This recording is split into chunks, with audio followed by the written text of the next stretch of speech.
Hello students, येत्या 1 डिसेंबरला राज्यसेवा परीक्षा 2024 हे आयोजित होते.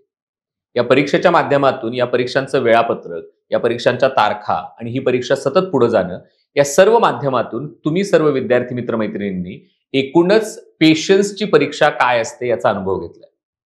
आता ही वेळ आली की येत्या 1 डिसेंबरला तुम्ही ही परीक्षा आता फायनली देताय. आणि मग द युनिक अकॅडमीच्या वतीनं आणि माझ्या वतीनं मी सर्व विद्यार्थ्यांना या परीक्षेसाठी लाख लाख सदिच्छा या व्हिडिओच्या माध्यमातून व्यक्त करतो. 2024चा राज्यसेवा परीक्षेचा पॅटर्न हा ऑब्जेक्टिव्ह पॅटर्न नुसारची ही शेवटची परीक्षा आहे. आणि त्यामुळे जे विद्यार्थी गेल्या काही वर्षांपासून या परीक्षेची तयारी करतायत त्या विद्यार्थ्यांना मी असं म्हणेन की this is a last chance for your preparation, की आतापर्यंत जो काही ऑब्जेक्टिव्ह पॅटर्नचा अभ्यास तुम्ही केलाय त्यानुसार तुम्हाला ही शेवटची आणि एक अनमोल बहुमोल अशा स्वरूपाची संधी आहे, ज्यासाठी पुरेसा कालावधी, पुरेसा वेळ देखील तुम्हाला उपलब्ध झालाय.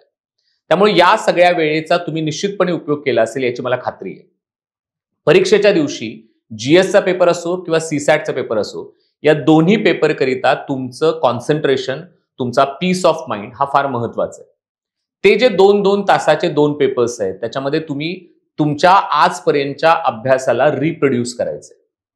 आणि त्यामुळे मी तुम्हाला सर्वांना असं म्हणेन की त्या दिवशी मनाची एकाग्रता किंवा त्या दिवशी स्वतःला शांत ठेवणं आणि ते 2 तास की जे गेले 2-3 वर्ष तुम्ही जी तयारी केली त्या सगळ्याचं फलित मिळवून देणारे तुमचे ते 2 तास आहेत.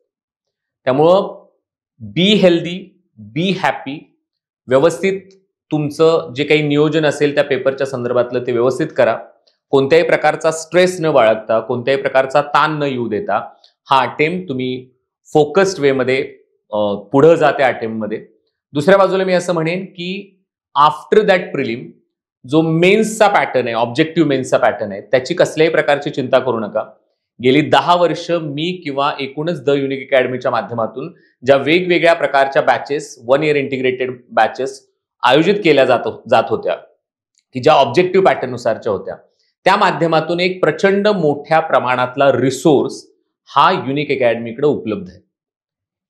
आता तुमचं टार्गेट किंवा आता तुमची प्रायोरिटी ही या पूर्व परीक्षेपुरती असणं गरजेचं आहे. एकदा ती पूर्व परीक्षा आपल्याला क्रॅक करता आली की पुढे मेन्सचं काय करायचं त्यासाठी we are here to help you.